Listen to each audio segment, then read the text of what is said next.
예배 드릴 때 이것만은 절대 하지 마세요. 하나님이 진짜 원하시는 예배, 여러분이 매주 드리는 그 예배, 하나님께 닿고 있습니까? 매주 빠지지 않고 나가고 있으니까 당연히 닿고 있다고 생각하지 않으셨습니까? 저도 그랬습니다. 그런데 성경에 하나님이 예배를 거절하신 장면이 있습니다. 열심히 드린 예배를, 정성껏 바친 제사를 하나님이 받지 않으신 적이 있습니다. 여러분, 주일 아침을 한번 떠올려 보시겠습니까? 찬양이 시작됩니다. 입으로는 따라 부르고 있는데 머릿속에는 이번 주에 있었던 일들이 자꾸 떠오릅니다. 며느리한테 들었던 그 말, 남편이 아침에 툭 던진 그 한마디, 병원에서 받은 검사 결과, 내일 만나기로 한 사람과 무슨 이야기를 해야 할지, 찬양을 부르고 있는 건지 생각을 하고 있는 건지 자기도 모르게 흘러가고 있습니다.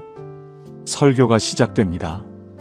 듣고 있는데 어느 순간 멍하니 앉아있는 자신을 발견합니다.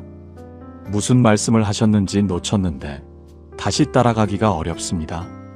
예배가 끝나고 밖에 나오면 누군가 물어봅니다. 오늘 은혜 받으셨어요? 네, 좋았어요.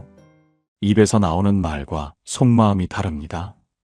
제가 아는 한 권사님도 똑같은 고민을 안고 계셨습니다. 이 권사님은 매일 새벽 기도가 끝나면 자리에 남아서 성경 필사를 하시는 분이었어요. 깨알 같은 글씨로 창세기부터 시작한 필사 노트가 벌써 5권째였습니다. 그런데 어느 날 상담을 요청하셨어요. 앉으시더니 한참을 말씀을 못하셨습니다. 무릎 위에 올려놓은 성경책 모서리를 자꾸 손가락으로 만지고 계셨어요. 겨우 한마디를 꺼내셨습니다. 목사님, 요즘 예배가 예전 같지 않아요. 40년을 예배드린 분이셨습니다. 예전에는 찬양만 불러도 눈물이 났는데 요즘은 아무것도 안 느껴져요. 다른 분들은 은혜 받으셨다 하시는데 저만 그 자리에 있는 것 같아요. 제가 뭘 잘못하고 있는 건지. 말씀을 하시다 멈추셨습니다. 한동안 고개를 숙이고 계셨습니다. 여러분, 저는 그 앞에서 바로 대답을 드리지 못했습니다. 저도 예배를 드린다는 것이 어느새 너무 익숙해져 있었기 때문입니다. 하나님 앞에 나아간다는 그 무게를 저도 잊고 있었습니다. 그날 밤 성경을 다시 펼치게 됐습니다. 그런데 펼치는 순간 손이 멈췄습니다. 페이지를 넘기지 못했습니다. 하나님이 직접 말씀하고 계셨습니다. 너희의 많은 제사가 내게 무엇이냐? 이사야 1장 11절입니다. 하나님이 예배를 드리는 백성에게 직접 이렇게 말씀하신 겁니다. 너희가 내 앞에 보이러 오는 것을 누가 너희에게 요구하였느냐? 예배를 거절하신 겁니다. 열심히 드린 예배를 내게 무엇이냐고 하신 겁니다. 그런데 이 말씀만이 아니었습니다. 가인도 제사를 드렸습니다. 받지 않으셨습니다. 나답과 아비후도 하나님 앞에 나아갔습니다. 그 자리에서 불이 나와 죽었습니다. 사울도 제사를 드렸습니다. 왕위를 빼앗겼습니다. 예배를 안 드린 것이 아닙니다. 드렸는데 거절당한 겁니다. 도대체 뭐가 잘못됐던 걸까요? 그리고 반대로 하나님이 기뻐서 받으신 예배도 있었습니다. 사람들이 비웃는데 온 힘을 다해 춤추며 드린 예배가 있었습니다. 예수님이 직접 이것이 참된 예배라고 말씀하신 장면이 있었습니다. 거절당한 예배와 받으신 예배. 그 차이를 성경이 처음부터 끝까지 보여주고 있었습니다. 오늘 그 차이를 함께 열어보겠습니다. 이것을 알고 나면 이번 주일 예배가 달라질 겁니다. 같은 자리에 앉아도, 같은 찬양을 불러도 전혀 다른 예배를 드리게 될 겁니다. 혹시 지금 이 순간 나도 내 예배를 점검해 보고 싶다는 마음이 드시는 분 계십니까? 그렇다면 댓글에 아멘으로 고백해 주세요. 여러분의 그 고백이 오늘 이 말씀을 붙드는 첫걸음이 될 것입니다. 준비되셨습니까? 지금부터 시작하겠습니다. 첫 번째, 무엇을 드렸느냐? 최상의 것 대에 그냥 가져온 것. 성경에서 가장 처음 등장하는 예배 장면이 어디인지 아십니까? 창세기 4장입니다. 아담과 하와의 두 아들 가인과 아벨. 이 두 사람이 하나님께 제사를 드립니다. 성경 역사상 최초의 예배인 겁니다. 그런데 이 최초의 예배에서 벌써 하나님이 하나는 받으시고 하나는 거절하셨습니다. 창세기 4장 3절에서 5절입니다. 가인은 땅의 소산으로 제물을 삼아 여호와께 드렸고 아벨은 자기도 양의 첫 새끼와 그 기름으로 드렸더니 여호와께서 아벨과 그의 제물은 받으셨으나 가인과 그의 제물은 받지 아니하신지라. 여러분, 여기서 한 가지 놓치기 쉬운 것이 있습니다. 가인도 제사를 드렸다는 겁니다. 가인이 안 드린 것이 아닙니다. 가인도 하나님께 나아갔습니다. 가인도 제물을 준비했습니다. 가인도 예배를 드렸습니다. 그런데 받지 않으셨습니다. 도대체 뭐가 달랐던 걸까요? 여기서 히브리어 원문을 보면 놀라운 차이가 보입니다. 가인이 가져온 것을 성경은 땅의 소산이라고만 적고 있어요. 히브리어로 미나입니다. 미나는 곡식이나 채소를 가져다 놓는 일반적인 예물이라는 뜻이에요. 특별한 수식어가 하나도 없습니다. 그냥 가져온 겁니다. 아벨은 어떻습니까? 성경이 아벨의 제물을 묘사할 때는 표현이 완전히 다릅니다. 양의 첫 새끼와 그 기름. 첫 새끼라는 말, 히브리어로 부코로트입니다. 이것은 맨 처음 태어난 새끼를 말해요. 고대 근동에서 첫 새끼는 가장 귀한 것이었습니다. 앞으로 태어날 모든 양의 시작이기 때문에 첫 새끼를 드린다는 것은 자기가 가진 것 중 가장 귀한 것을 내어놓는다는 뜻이었습니다. 그 기름이라는 표현도 중요합니다. 이것은 가장 살찐 부분, 가장 좋은 부위를 골라서 드렸다는 뜻이에요. 가인은 자기가 가진 것 중에서 아무거나 가져왔습니다. 아벨은 자기가 가진 것 중에서 가장 귀한 것을 골라왔습니다. 하나님은 그 차이를 보신 겁니다. 여러분, 이것이 왜 중요한지 아십니까? 우리 예배도 마찬가지이기 때문입니다. 토요일 밤에 드라마를 보다가 일요일 아침에 겨우 일어나서 예배당에 간 적 없으십니까? 한 주 동안 가장 좋은 에너지는 다른 곳에 다 쓰고 하나님께는 피곤한 몸과 흐릿한 마음을 가져간 적 없으십니까? 남은 시간을 드리는 겁니까? 최선의 시간을 드리는 겁니까? 남은 마음을 드리는 겁니까? 가장 귀한 마음을 드리는 겁니까? 한 주 동안 세상 일에 온 힘을 쏟고 마지막에 남은 것을 하나님께 가져오는 것. 그것이 가인의 예배였습니다. 아벨은 달랐습니다. 가장 먼저, 가장 좋은 것을 하나님께 드린 겁니다. 여러분, 우리의 예배는 가인의 예배입니까? 아벨의 예배입니까? 하나님은 제물의 크기를 보시는 것이 아닙니다. 그 제물을 고를 때의 마음을 보시는 겁니다. 이번 주일 예배당에 가시기 전에 한번 생각해 보시겠습니까? 오늘 내가 하나님께 드리는 것이 무엇인가?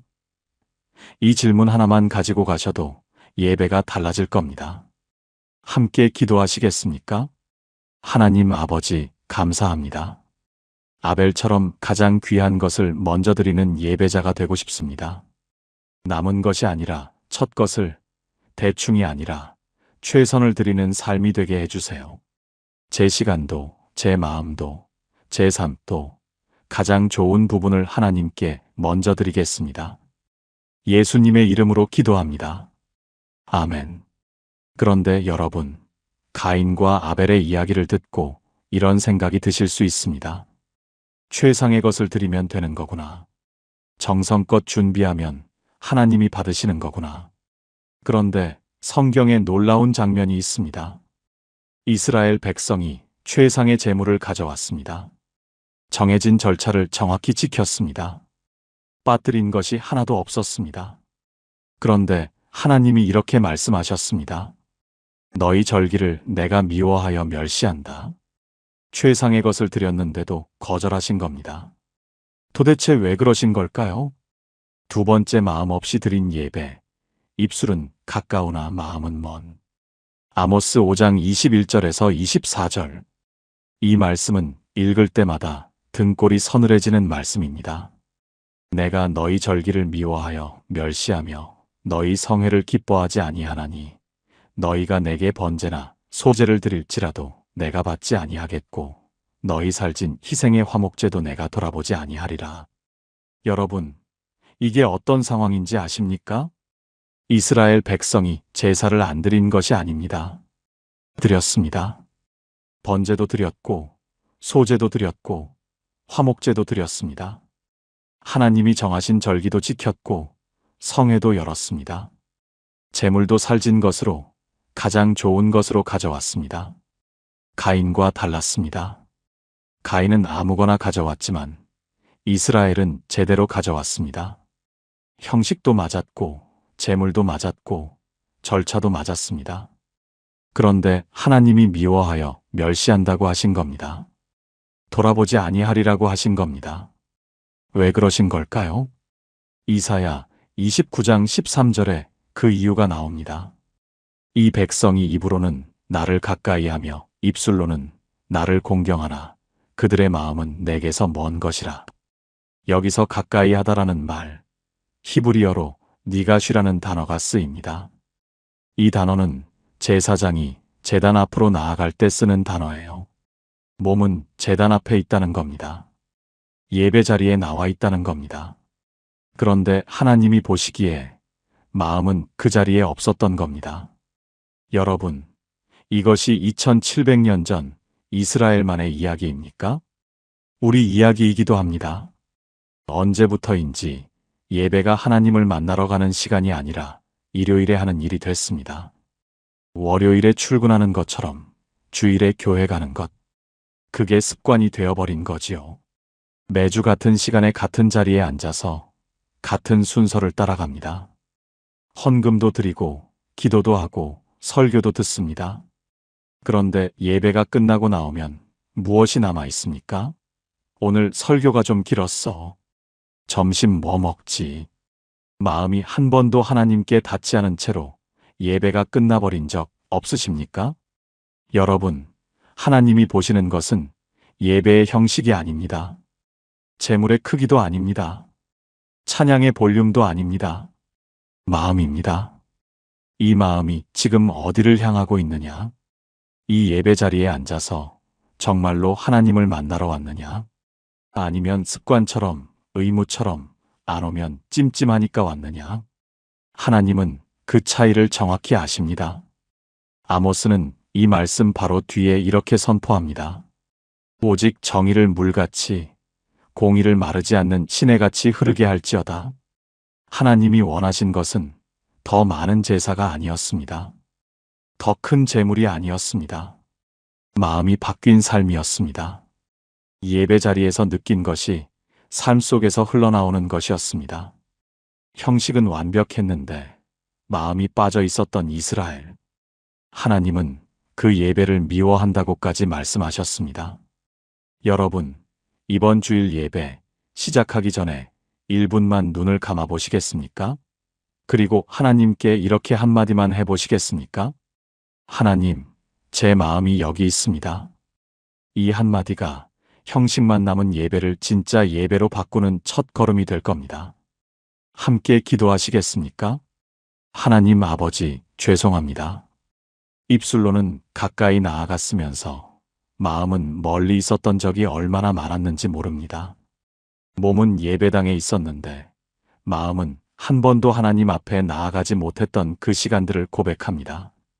이번 주일부터 마음을 먼저 드리겠습니다. 형식보다 먼저 제 마음이 하나님께 닿는 예배를 드리게 해주세요. 예수님의 이름으로 기도합니다. 아멘. 그런데 여러분, 여기서 이런 생각이 드실 수 있습니다. 마음만 있으면 되는 거구나. 진심으로 드리면 하나님이 받으시는 거구나. 그런데 성경에는 마음이 뜨거웠던 사람이 있었습니다. 하나님을 향한 열심이 가득했던 사람이 있었습니다. 그런데 그 자리에서 불이 나와 죽었습니다. 마음도 있었는데 왜 죽은 걸까요? 세 번째, 내 방식대로 드린 예배, 하나님이 명하지 않은 불. 레위기 10장 1절에서 2절. 이 말씀은 성경에서 가장 충격적인 장면 중 하나입니다. 아론의 아들 나답과 아비후가 각각 자기 향로를 가져다가 불을 담고 그 위에 향을 놓아 여호와의 명하시지 아니한 다른 불을 여호와 앞에 드렸더니 불이 여호와 앞에서 나와 그들을 삼킴에 그들이 여호와 앞에서 죽은지라. 여러분, 이 장면이 어떤 상황인지 아십니까? 나답과 아비후는 아무나가 아닙니다. 아론의 아들들입니다. 아론은 이스라엘의 대제사장이에요. 나답과 아비후는 아버지를 이어 제사장이 된 사람들입니다. 이들이 예배를 드렸습니다. 향로를 가져왔습니다. 불을 담았습니다. 향을 놓았습니다. 겉으로 보면 제사장이 해야 할 일을 하고 있는 겁니다. 그런데 성경이 딱 한마디를 덧붙입니다. 여호와의 명하시지 아니한 다른 불. 히브리어로 에쉬자라입니다. 에쉬는 불, 자라는 낯선, 이질적인, 허가되지 않은이라는 뜻이에요. 이 다른 불이 무엇인지 학자들 사이에서도 여러 해석이 있습니다. 성막 번제단의 불이 아닌 다른 곳에서 가져온 불이었다는 해석도 있고 하나님이 정하지 않은 시간에 드린 것이라는 해석도 있어요. 어떤 해석이든 핵심은 같습니다. 하나님이 이렇게 드려라고 정하신 방식이 있었는데 나답과 아비후가 자기 방식대로 드린 겁니다. 여러분, 여기서 한 가지 생각해 보셔야 할 것이 있습니다. 나답과 아비후가 예배를 안 드린 것이 아닙니다.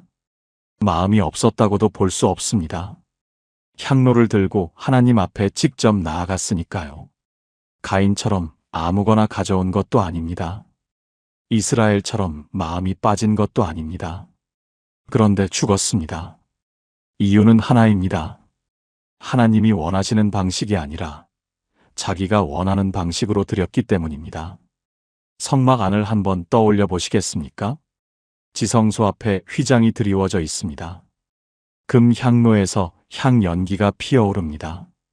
나답이 자기 향로에 불을 담습니다. 아비후도 자기 향로에 불을 담습니다. 두 사람이 휘장을 걷고 안으로 들어갑니다. 하나님이 정하신 불이 아닌 자기들이 가져온 불을 들고 그 순간 여호와 앞에서 불이 나왔습니다. 향로를 든 손이 멈출 틈도 없었습니다. 불이 두 사람을 삼켰습니다. 하나님 앞에서 그 자리에서 죽었습니다. 여러분, 이것이 무엇을 말하는지 아십니까? 하나님은 아무렇게나 나에게 나아오지 말라고 말씀하시는 겁니다. 내 열심이 아니라, 내 방식이 아니라 하나님이 원하시는 방식대로 나아오라는 겁니다. 우리 예배에도 이런 모습이 있지 않습니까? 하나님이 원하시는 예배가 무엇인지 찾기보다 내가 편한 방식으로 드리는 것, 나는 이렇게 하면 은혜가 돼 하면서 자기 스타일대로 드리는 것, 찬양이 내 취향이 아니면 마음을 닫아버리는 것, 설교가 내 기대와 다르면 은혜가 안 된다고 느끼는 것, 그것이 애쉬자라, 내 방식의 불을 가져오는 것이 아닐까요? 예배는 내가 편한 대로 드리는 것이 아닙니다. 하나님이 원하시는 대로 드리는 것입니다. 그 차이를 나답과 아비후는 목숨으로 보여준 겁니다. 여러분, 이번 주 예배 전에 이 기도를 한번 해보시겠습니까? 하나님, 제 방식이 아니라 원하시는 방식대로 드리게 해주세요. 함께 기도하시겠습니까? 하나님 아버지, 고백합니다. 제가 원하는 방식, 제가 편한 방식으로 예배를 드려왔던 적이 있습니다. 나답과 아비후처럼 제 불을 들고 하나님 앞에 나아갔던 그 교만을 내려놓겠습니다. 하나님이 기뻐하시는 방식으로, 하나님이 원하시는 모습으로 나아가게 해주세요. 예수님의 이름으로 기도합니다. 아멘. 제가 아는 한 집사님이 이런 고백을 하신 적이 있습니다. 이 집사님은 기도를 참 열심히 하시는 분이었어요. 새벽 기도 때마다 가장 먼저 오셔서 가장 오래 기도하시는 분이었습니다. 그런데 어느 날 조심스럽게 말씀하셨어요. 목사님, 기도를 하면 할수록 마음이 더 무거워져요. 뭔가 빠진 것 같은데 그게 뭔지 모르겠어요. 한참을 여쭤보니 이 집사님의 기도에는 늘 같은 패턴이 있었습니다. 하나님, 이것 해주세요. 저것 해주세요. 이것도 필요합니다. 기도를 열심히 하셨는데 그 기도가 전부 자기가 원하는 것을 요청하는 기도였던 겁니다. 하나님이 뭘 원하시는지는 한 번도 여쭤본 적이 없으셨던 거예요. 열심은 있었습니다. 성실함도 있었습니다. 그런데 방향이 자기 쪽을 향해 있었던 겁니다. 나답과 아비후의 다른 불이 바로 이런 것이 아닐까요? 열심은 있는데 그 열심이 하나님의 방식이 아니라 나의 방식인 것. 그런데 여러분, 여기서 한 가지 더 생각해 볼 것이 있습니다. 그러면 하나님의 방식대로 드리면 되는 거구나. 정해진 대로만 하면 하나님이 받으시는 거구나. 그런데 성경에 하나님의 방식을 정확히 따른 사람이 있었습니다. 정해진 대로 제사를 드렸습니다. 형식도 맞았고 절차도 맞았고 제물도 맞았습니다. 그런데 거절당했습니다. 사울이었습니다. 방식까지 맞았는데 왜 거절당한 걸까요? 네 번째 순종 없이 드린 예배, 순종이 제사보다 낫다? 사무엘상 15장. 사울에게 하나님의 명령이 내려옵니다. 아말렉을 치되 모든 것을 진멸하라. 사람도 가축도 아무것도 남기지 말라.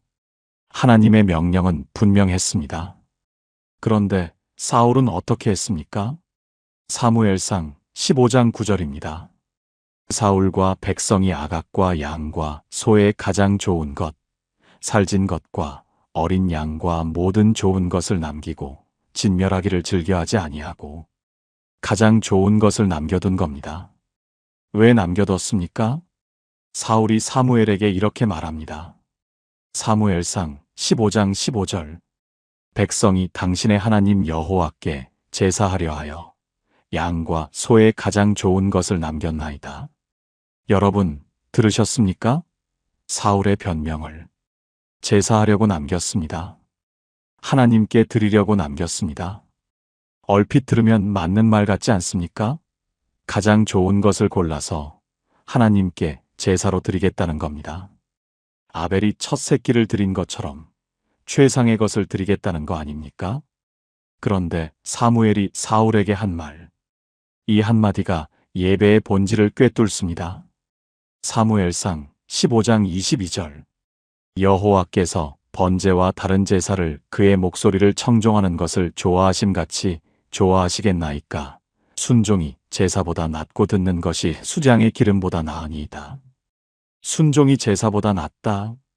이 말씀 앞에서 사울의 변명이 무너집니다. 사울은 제사를 드리겠다고 했습니다. 제물도 최상급이었습니다.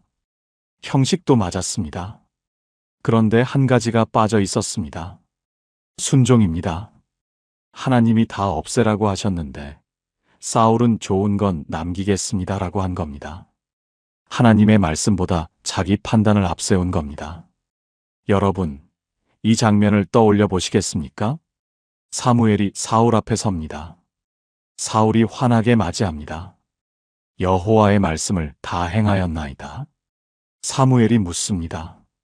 그러면 내 귀에 들리는 이 양 울음소리와 소 울음소리는 무엇이냐? 사울의 얼굴이 굳어집니다. 양 울음소리. 사울이 남겨둔 것들이 울고 있었습니다. 숨길 수가 없었습니다. 순종하지 않은 증거가 울음소리로 드러난 겁니다. 여러분, 우리에게도 이런 순간이 있지 않습니까? 하나님이 내려놓으라고 하시는 것이 있는데 좋은 것이니까 붙잡고 있는 것. 하나님이 멈추라고 하시는데 내 판단에는 맞는 것 같아서 계속하는 것. 하나님이 용서하라고 하시는데 아직 준비가 안 됐다고 미루는 것. 그러면서 주일에 예배당에 앉아 찬양을 부르고 헌금을 드리고 기도를 합니다. 사울도 그렇게 했습니다. 제사를 드리겠다고 했습니다. 최상의 것으로 드리겠다고 했습니다. 그런데 하나님이 원하신 것은 제사가 아니었습니다. 순종이었습니다. 순종이 제사보다 낫습니다. 예배보다 먼저 순종이 있어야 합니다. 예배당에 앉기 전에 하나님의 말씀에 내 삶이 먼저 맞추어져 있어야 합니다. 여러분, 오늘 하나님께 한 가지만 내려놓아 보시겠습니까? 지금 붙잡고 있는 것, 하나님이 놓으라고 하시는데 놓지 못하고 있는 그것, 그 한 가지만 내려놓는 것이 어떤 제사보다 귀한 예배가 될 겁니다. 함께 기도하시겠습니까? 하나님 아버지, 고백합니다. 사울처럼 제 판단을 앞세워왔던 적이 있습니다. 하나님이 내려놓으라 하신 것을 좋은 것이니까 붙잡고 있었습니다. 순종이 제사보다 낫다는 이 말씀 앞에 오늘 저를 내려놓겠습니다. 제 판단보다 하나님의 뜻을, 제 계획보다 하나님의 말씀을 먼저 따르겠습니다. 예수님의 이름으로 기도합니다. 아멘. 여러분, 지금까지 4가지를 함께 보았습니다. 최상의 것을 드리지 않은 가인, 마음 없이 형식만 드린 이스라엘, 자기 방식대로 드린 나답과 아비후, 순종 없이 제사를 드린 사울. 이 4사람, 4장면에는 하나의 공통점이 있습니다. 모두 예배를 드렸다는 겁니다. 그런데 모두 거절당했습니다. 제물이 잘못된 것도 있었고, 마음이 잘못된 것도 있었고, 방식이 잘못된 것도 있었고, 순종이 빠진 것도 있었습니다. 그렇다면 도대체 하나님이 진짜 원하시는 예배는 어떤 모습일까요? 제물도 맞고, 마음도 맞고, 방식도 맞고, 순종도 있는 예배. 그런 예배가 성경에 있을까요? 있었습니다. 그런데 그 예배를 드린 사람은 성경에서 가장 큰 죄를 지은 사람이었습니다. 5번째 하나님이 원하신 것은 제사가 아니라 마음이었습니다. 성경에서 가장 큰 죄를 지은 왕이 누구입니까? 다윗입니다. 간음을 했습니다. 그것도 자기 충성스러운 부하의 아내와, 그리고 그것을 숨기려고 그 부하를 전쟁터 맨 앞에 세워서 죽게 했습니다. 간음과 살인, 왕이 저지른 가장 추악한 범죄였습니다. 선지자 나단이 다윗 앞에 섰습니다. 비유를 하나 들었습니다. 부자가 가난한 자의 어린 양 한 마리를 빼앗은 이야기를. 다윗이 분노합니다. 그런 자는 죽어 마땅하다. 나단이 다윗의 눈을 똑바로 봅니다. 그리고 한마디를 합니다. 당신이 그 사람이라. 사무엘하 12장 7절입니다. 그 순간 다윗에게 무슨 일이 일어났을까요? 변명을 할 수 있었습니다. 왕의 권위로 나단을 내쫓을 수도 있었습니다. 사울이라면 그렇게 했을 겁니다. 그런데 다윗은 달랐습니다. 사무엘하 12장 13절. 내가 여호와께 죄를 범하였노라. 한마디였습니다. 변명도 없었습니다. 내가 죄를 범했다. 그리고 그 밤 다윗이 쓴 시가 있습니다. 시편 51편입니다. 시편 51편 16절에서 17절. 주께서는 제사를 기뻐하지 아니하시나니 그렇지 아니하면 내가 드렸을 것이라 주는 번제를 기뻐하지 아니하시나이다. 하나님이 구하시는 제사는 상한 심령이라. 하나님이여 상하고 통회하는 마음을 주께서 멸시하지 아니하시리이다. 여러분, 이 말씀이 누구의 입에서 나온 것인지 기억하셔야 합니다. 간음한 사람의 입에서 나왔습니다. 살인한 사람의 입에서 나왔습니다. 성경에서 가장 큰 죄를 지은 왕의 입에서 나왔습니다. 그런데 하나님이 이 고백을 받으셨습니다. 가인의 제사는 거절하셨습니다. 이스라엘의 완벽한 제사는 미워하셨습니다. 나답과 아비후는 죽었습니다.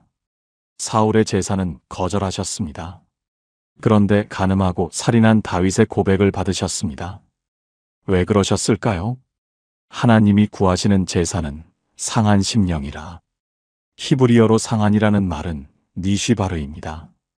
이 단어는 부서진, 깨어진이라는 뜻이에요. 그릇이 깨지듯이 완전히 부서진 상태를 말합니다. 통회하는 이라는 말은 니드케입니다. 짓눌린, 으스러진이라는 뜻이에요. 다윗이 하나님 앞에 내어놓은 것은 완벽한 제물이 아니었습니다. 최상의 양이 아니었습니다. 정확한 절차가 아니었습니다. 부서진 마음이었습니다. 으스러진 영혼이었습니다. 더 이상 자기를 세울 수 없는 완전히 무너진 자신을 그대로 내어놓은 겁니다. 하나님은 바로 그것을 받으셨습니다. 여러분, 예배당에 앉아 계실 때 이런 마음이 드신 적 있으십니까? 나 같은 사람이 하나님 앞에 나아가도 될까? 이번 주에 이런 실수를 했는데 이 모습으로 예배를 드려도 되는 걸까? 됩니다. 하나님은 완벽한 사람의 예배를 기다리시는 것이 아닙니다. 부서진 마음을 가지고 나아오는 사람, 하나님, 저 이렇습니다 하고 그대로 내어놓는 사람, 그 사람의 예배를 하나님은 절대로 멸시하지 않으신다고 다윗이 고백하고 있는 겁니다. 제가 아는 한 권사님이 계셨습니다. 이 권사님은 남편분과 오랫동안 사이가 좋지 않으셨어요. 교회에서는 늘 웃는 얼굴이셨는데 집에서는 말이 없으셨습니다. 어느 날 이 권사님이 상담을 요청하셨어요. 한참을 앉아 계시다가 겨우 한마디를 꺼내셨습니다. 목사님, 저 예배드릴 자격이 있는 건지 모르겠어요. 남편한테 마음이 이런데 어떻게 하나님 앞에 나가요? 이 권사님은 남편을 용서하지 못하는 자기 자신이 부끄러웠던 겁니다. 그래서 예배 자리에 앉아 있어도 마음이 편하지 않으셨던 거예요. 저는 이렇게 말씀드렸습니다. 권사님, 그 마음 그대로 하나님께 가져가세요. 용서 못하는 마음, 부끄러운 마음, 화나는 마음 다 가져가셔도 됩니다. 하나님은 깨끗한 마음을 가져오라고 하신 적이 없으세요.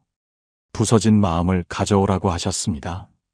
그 권사님이 고개를 드셨습니다. 그리고 그 주일 예배 시간에 처음으로 찬양을 부르시면서 눈물을 흘리셨습니다. 완벽해져서 우신 것이 아닙니다.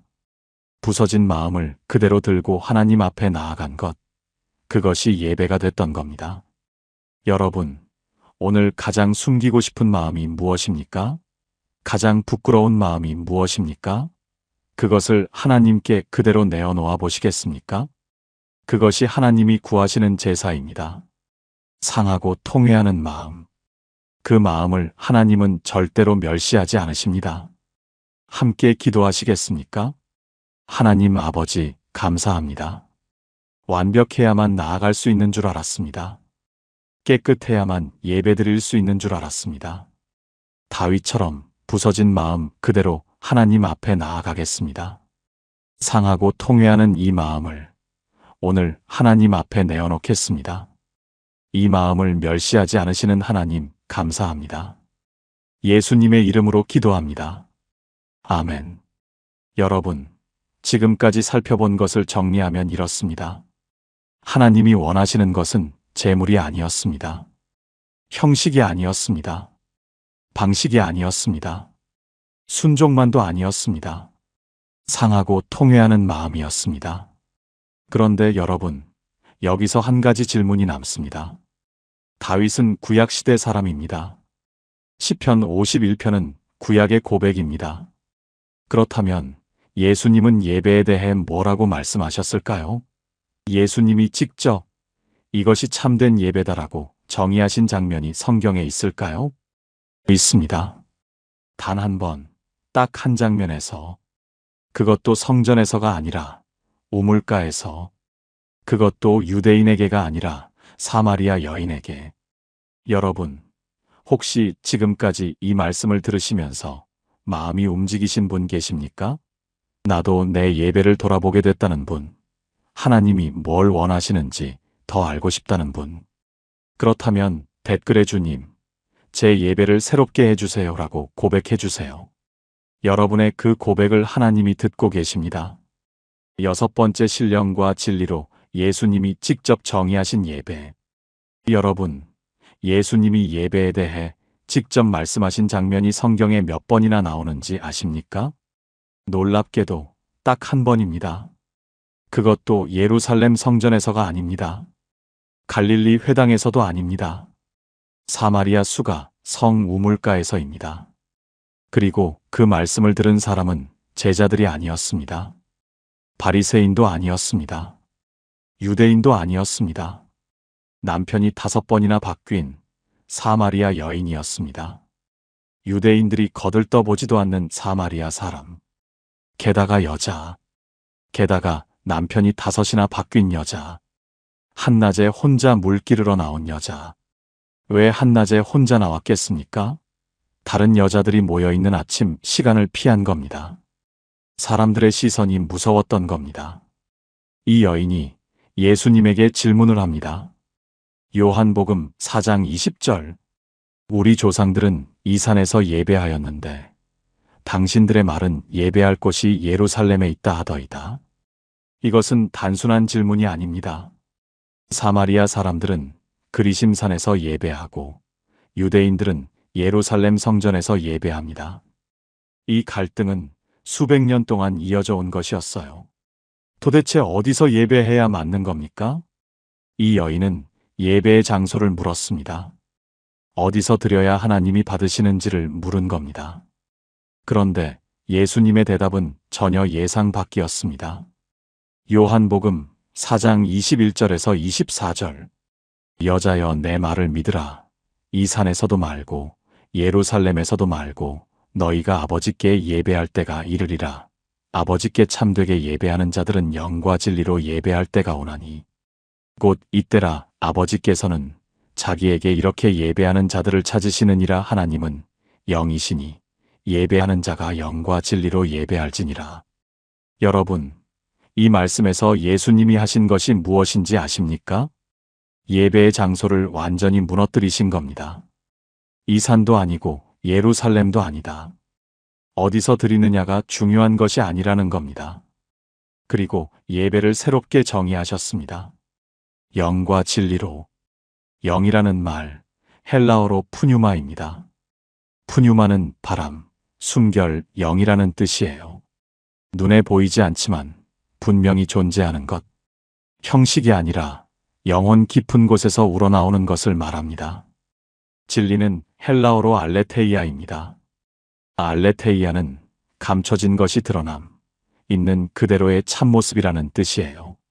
여러분, 이 두 단어를 합치면 예수님이 말씀하시는 예배가 보입니다. 형식이 아니라 영혼 깊은 곳에서 꾸미지 않은 있는 그대로의 모습으로. 이것이 영과 진리로 드리는 예배입니다. 그런데 여러분, 예수님이 이 말씀을 하신 상대가 누구인지 다시 한번 보시겠습니까? 남편이 5번 바뀐 여자입니다. 지금 함께 사는 사람도 남편이 아닌 여자입니다. 사람들 눈을 피해 한낮에 물 기르러 나온 여자입니다. 예수님은 이 여인의 과거를 다 아셨습니다. 요한복음 4장 18절에서 직접 말씀하셨습니다. 내가 남편 5이 있었고 지금 있는 자도 내 남편이 아니니. 다 아시면서 이 여인에게 참된 예배를 가르치신 겁니다. 여러분, 이것이 무엇을 뜻하는지 아십니까? 하나님은 완벽한 사람의 예배를 기다리시는 것이 아닙니다. 깨끗한 사람만 예배할 수 있는 것이 아닙니다. 있는 그대로의 모습으로 영혼 깊은 곳에서 우러나와 하나님 앞에 나아오는 것. 그것을 하나님이 찾으신다고 예수님이 말씀하신 겁니다. 아버지께서는 자기에게 이렇게 예배하는 자들을 찾으시느니라. 하나님이 찾고 계십니다. 완벽한 예배자가 아닙니다. 진심으로 나아오는 예배자를 찾고 계십니다. 제가 아는 한 권사님이 계셨습니다. 이 권사님은 오랫동안 교회에서 자기 자리를 못 찾으셨어요. 봉사를 해도 기도를 해도 늘 마음 한쪽이 허전하셨다고 해요. 어느 날 이 권사님이 조심스럽게 말씀하셨어요. 목사님, 저는 다른 분들처럼 은혜 받는 사람이 아닌 것 같아요. 기도해도 뜨겁지가 않고 찬양해도 감동이 없어요. 저 같은 사람도 하나님이 받아주시는 건가요? 이 권사님은 자기가 예배할 자격이 없는 사람이라고 생각하고 계셨던 겁니다. 다른 사람들은 은혜 받고, 다른 사람들은 눈물 흘리고, 다른 사람들은 뜨겁게 기도하는데 나는 아무것도 못 느낀다고. 저는 이렇게 말씀드렸습니다. 권사님, 하나님이 찾으시는 예배자가 어떤 사람인지 아십니까? 뜨거운 사람이 아닙니다. 감동받는 사람이 아닙니다. 진심으로 나아오는 사람입니다. 지금 이렇게 고민하시는 것 자체가 하나님 앞에 진심으로 나아가고 싶다는 뜻 아닙니까? 그 권사님이 한동안 아무 말씀이 없으셨어요. 그리고 고개를 끄덕이시더니 작은 목소리로 말씀하셨습니다. 그러면 이대로 가도 되는 거지요? 됩니다. 이대로 가셔도 됩니다. 사마리아 여인도 이대로 갔습니다. 남편이 5번 바뀐 그 모습 그대로 예수님은 그 여인에게 참된 예배를 알려주셨습니다. 여러분, 이번 주 예배 때 이 기도를 한번 해보시겠습니까? 하나님, 제 진짜 모습 그대로 나아갑니다. 꾸미지 않아도 됩니다. 감추지 않아도 됩니다. 있는 그대로 영혼 깊은 곳에서 우러나오는 그 마음. 그것이 하나님이 찾고 계시는 예배입니다. 함께 기도하시겠습니까? 하나님 아버지, 감사합니다. 사마리아 여인에게 참된 예배를 알려주신 것처럼 오늘 저에게도 알려주셨습니다. 완벽해야 나아갈 수 있는 줄 알았습니다. 뜨거워야 예배할 수 있는 줄 알았습니다. 이제 알겠습니다. 있는 그대로 제 영혼 깊은 곳에서 진심으로 나아가면 된다는 것을, 하나님이 저를 찾고 계셨다는 것을, 그 사랑 앞에 오늘 이대로 나아가겠습니다. 예수님의 이름으로 기도합니다. 아멘. 그런데 여러분, 여기서 마지막 질문이 남습니다. 상하고 통회하는 마음으로 영과 진리로 예배하면 됩니다. 그런데 그 예배가 주일 아침에만 머물러도 될까요? 예배당 문을 나서는 순간 예배도 끝나는 걸까요? 성경에 아주 흥미로운 장면이 있습니다. 예수님 부활 후 두 제자가 예루살렘을 떠나 엠마오라는 마을로 걸어가고 있었습니다. 그런데 이 두 사람, 예수님을 바로 옆에 두고도 못 알아봤습니다. 성전에서가 아니라 걸어가는 길 위에서, 찬양 시간이 아니라 저녁 식탁에서, 그곳에서 눈이 열렸습니다. 이 이야기를 아시는 분 많으실 겁니다. 그런데 오늘은 한 가지만 다르게 보시겠습니까? 7번째 삶 전체가 예배, 식탁에서 눈이 열렸습니다. 누가복음 24장. 예수님이 십자가에서 돌아가신 지 사흘째 되는 날입니다. 두 제자가 예루살렘을 떠나고 있습니다. 엠마오라는 마을을 향해 걸어가고 있어요. 약 11km, 2~3시간 거리입니다. 이 두 사람의 마음이 어떤 상태였는지 성경이 보여줍니다. 누가복음 24장 17절. 그들이 슬픈 빛을 띠고 서더라. 슬픈 빛을 띠고 서 있었습니다. 예수님이 죽으셨으니까요. 자기들이 따르던 분이 십자가에 못 박혀 죽으셨으니까요. 모든 것이 끝났다고 생각한 겁니다. 그런데 이 두 사람 옆에 한 사람이 다가옵니다. 함께 걸으면서 이야기를 나눕니다. 그 사람이 예수님이셨습니다. 그런데 놀라운 것이 있습니다. 누가복음 24장 16절. 그들의 눈이 가리어져서 그인 줄 알아보지 못하거늘 못 알아봤습니다. 바로 옆에서 함께 걷고 함께 이야기하고 있는데 예수님인 줄 몰랐습니다. 여러분, 왜 못 알아봤을까요? 눈이 가리어졌다는 표현, 헬라어로 에크라투토라는 단어가 쓰입니다. 이 단어는 외부에서 붙잡혀 있다는 뜻이에요. 자기 의지로 못 본 것이 아니라 눈이 붙잡혀 있었던 겁니다. 하나님이 일부러 눈을 가리셨습니다. 왜 그러셨을까요? 눈으로 보고 알아보는 것이 아니라 마음으로 만나게 하시려고, 예수님의 얼굴을 알아보는 것이 아니라 말씀 안에서 만나게 하시려고. 예수님이 이 두 제자에게 무엇을 하셨는지 아십니까? 누가복음 24장 27절. 모세와 모든 선지자의 글로 시작하여 모든 성경에 쓴 바 자기에 관한 것을 자세히 설명하시니라. 함께 걸으면서 성경을 풀어주신 겁니다. 모세오경부터 선지서까지 자기에 관한 것을 풀어주셨습니다. 2~3시간 동안 걸어가는 길 위에서 말씀을 나누신 겁니다. 그리고 엠마오에 도착합니다. 저녁 때가 됐습니다.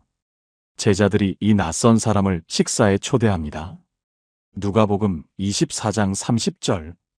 그들과 함께 음식 잡수실 때에 떡을 가지사 축사하시고 떼어 그들에게 주시니 떡을 드셨습니다. 축사하셨습니다. 떼어서 주셨습니다. 그 순간입니다. 누가복음 24장 31절. 그들의 눈이 밝아져 그인 줄 알아보더니 예수는 그들에게 보이지 아니하시는지라. 식탁에서였습니다. 성전이 아니었습니다. 예배당이 아니었습니다. 특별한 의식이 아니었습니다. 저녁 식사 자리에서 떡을 떼시는 그 평범한 순간에 눈이 열린 겁니다. 그런데 여러분, 여기서 정말 놀라운 것은 그 다음입니다. 눈이 열리는 순간 예수님이 사라지셨습니다. 보이지 않으셨습니다. 그런데 두 제자가 서로에게 한 말. 이 한마디가 오늘 말씀의 전부입니다. 누가복음 24장 32절. 길에서 우리에게 말씀하시고 우리에게 성경을 풀어주실 때에 우리 속에서 마음이 뜨겁지 아니하더냐? 마음이 뜨겁지 아니하더냐? 여러분, 이 말이 언제 나온 것인지 주목해 주시겠습니까? 예수님이 말씀을 풀어주실 때는 몰랐습니다. 함께 걸을 때는 몰랐습니다. 눈이 열린 그 순간에야 비로소 그때 마음이 뜨거웠구나 하고 깨달은 겁니다. 예수님이 떠나시고 나서야 돌아보니 마음이 뜨거웠다는 것을 알게 된 겁니다. 여러분, 우리도 그렇지 않습니까? 예배당에 앉아 있을 때는 모릅니다. 설교를 들을 때는 아무 느낌이 없었는데 돌아가는 길에 문득 한 구절이 마음에 걸립니다. 월요일 아침에 부엌에서 밥을 짓다가 어제 들었던 말씀이 떠오릅니다. 화요일에 남편과 말다툼을 하다가 문득 하나님이 보고 계시겠구나 하는 마음이 스칩니다. 수요일에 병원 대기실에 앉아 있는데 하나님, 맡기겠습니다 하는 기도가 나옵니다. 그 순간이 예배입니다. 엠마오 제자들이 예수님을 만난 곳은 성전이 아니었습니다. 걸어가는 길 위였고 저녁 식탁이었습니다. 마음이 뜨거웠다는 것을 깨달은 것은 예배 시간이 아니었습니다. 예수님이 떠나신 뒤 일상으로 돌아간 그 자리에서였습니다. 여러분, 로마서 12장 1절을 아시지요? 너희 몸을 하나님이 기뻐하시는 거룩한 산 제사로 드리라. 이는 너희가 드릴 영적 예배니라. 산 제사, 죽은 양을 제단에 올리는 것이 아닙니다. 살아있는 나를, 나의 하루를, 나의 삶을 하나님께 드리는 것입니다. 예배는 주일 아침 1시간이 아닙니다. 찬양 부르는 15분이 아닙니다. 설교 듣는 30분이 아닙니다. 삶 전체가 예배입니다. 월요일 아침에 부엌에서 식사를 준비하면서 하나님, 감사합니다 한마디 하는 것. 화요일에 남편과 다투고 나서 먼저 미안해라고 말하는 것. 수요일에 손주를 돌보면서 하나님, 이 아이를 맡기겠습니다 기도하는 것. 목요일에 병원에서 검사 결과를 기다리면서 하나님, 주님 뜻대로 하옵소서 하는 것. 그 모든 순간이 예배입니다. 엠마오 제자들이 식탁에서 눈이 열렸던 것처럼 여러분의 부엌에서, 병원에서, 거리에서 하나님을 만나는 순간이 올 겁니다. 여러분, 내일 아침 눈을 떠보시겠습니까? 그리고 하루를 시작하면서 이 한마디를 해보시겠습니까? 하나님, 오늘 하루가 예배입니다. 이 한마디가 주일의 예배를 월요일의 삶으로, 화요일의 삶으로, 한 주 전체로 이어주게 될 겁니다. 함께 기도하시겠습니까? 하나님 아버지, 감사합니다. 엠마오 제자들이 길 위에서 마음이 뜨거워졌던 것처럼 저의 일상 속에서도 하나님을 만나게 해주세요. 예배당 안에서만이 아니라 부엌에서도, 병원에서도, 걸어가는 길 위에서도 하나님 앞에 서는 삶을 살게 해주세요. 제 하루 전체를 산 제사로 드리겠습니다. 오늘 하루가 예배가 되게 해주세요. 예수님의 이름으로 기도합니다. 아멘. 통합 기도문. 여러분, 지금까지 7가지를 함께 보았습니다. 이제 오늘 나눈 모든 말씀을 하나로 모아 함께 기도하겠습니다.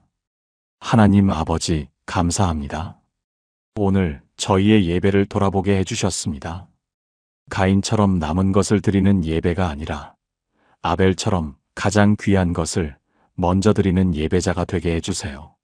이스라엘처럼 입술은 가까우나 마음은 먼 예배가 아니라 마음이 먼저 하나님께 닿는 예배를 드리게 해주세요. 나답과 아비후처럼 제 방식대로 드리는 예배가 아니라 하나님이 원하시는 방식으로 나아가게 해주세요. 사울처럼 순종 없이 드리는 제사가 아니라 순종이 먼저인 삶을 살게 해주세요. 다윗처럼 부서진 마음 그대로 하나님 앞에 나아가겠습니다. 상하고 통회하는 이 마음을 하나님이 멸시하지 않으심을 믿습니다. 사마리아 여인이 배운 것처럼 영과 진리로 있는 그대로의 모습으로 예배하겠습니다. 하나님이 저를 찾고 계셨다는 그 사실에 감사드립니다. 엠마오 제자들의 마음이 뜨거워졌던 것처럼 저의 일상 속에서도 하나님을 만나게 해주세요. 주일 1시간이 아니라 삶 전체가 예배가 되게 해주세요. 부엌에서도 병원에서도 걸어가는 길 위에서도 하나님 앞에 서는 삶을 살겠습니다. 저의 몸을, 저의 하루를, 저의 삶 전체를 하나님이 기뻐하시는 거룩한 산 제사로 드립니다. 이것이 저희가 드릴 영적 예배임을 고백합니다. 예수님의 이름으로 기도합니다. 아멘. 마무리. 여러분, 오늘 도입부에서 한 권사님의 이야기를 나누었습니다. 목사님, 요즘 예배가 예전 같지 않아요. 예전에는 찬양만 불러도 눈물이 났는데 요즘은 아무것도 안 느껴져요. 그 권사님의 마음이 오늘 이 말씀을 들으시는 여러분의 마음이기도 하셨을 겁니다. 오늘 우리는 함께 보았습니다. 하나님이 거절하신 예배가 있었습니다. 아무거나 가져온 가인의 예배, 형식만 완벽했던 이스라엘의 예배, 자기 방식대로 드린 나답과 아비후의 예배, 순종 없이 드린 사울의 예배, 그리고 하나님이 받으신 예배도 있었습니다. 부서진 마음 그대로 나아간 다윗의 예배, 있는 그대로 영과 진리로 나아온 사마리아 여인의 예배, 식탁에서 눈이 열리고 마음이 뜨거워진 엠마오 제자들의 예배. 그 차이는 재물이 아니었습니다. 형식이 아니었습니다. 장소가 아니었습니다. 마음이었습니다. 진심이었습니다. 삶이었습니다. 여러분, 이번 주일 예배가 달라질 겁니다. 같은 자리에 앉으셔도 됩니다. 같은 찬양을 부르셔도 됩니다. 달라지는 것은 하나입니다. 하나님, 제 마음이 여기 있습니다. 이 한마디를 가지고 나아가 보시겠습니까? 그리고 예배당 문을 나서는 순간 예배가 끝나는 것이 아닙니다. 월요일 부엌에서, 화요일 병원에서, 수요일 걸어가는 길 위에서 엠마오 제자들처럼 문득 마음이 뜨거워지는 순간이 올 겁니다.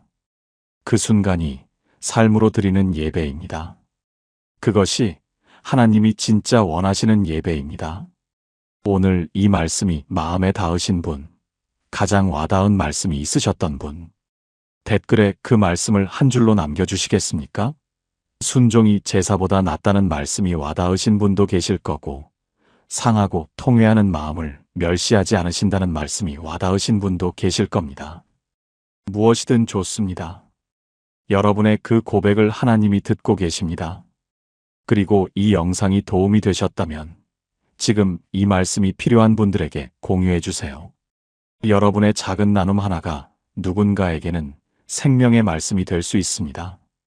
여러분의 예배가 새로워지기를 축복합니다. 여러분의 주일이 달라지기를 축복합니다. 여러분의 월요일이, 화요일이 한 주 전체가 하나님 앞에 서는 예배가 되기를 축복합니다. 하나님이 여러분을 찾고 계십니다. 영과 진리로 예배하는 자를 찾고 계십니다. 그 예배자가 바로 여러분입니다. 여러분입니다. 여러분입니다. 여러분입니다. 여러분입니다.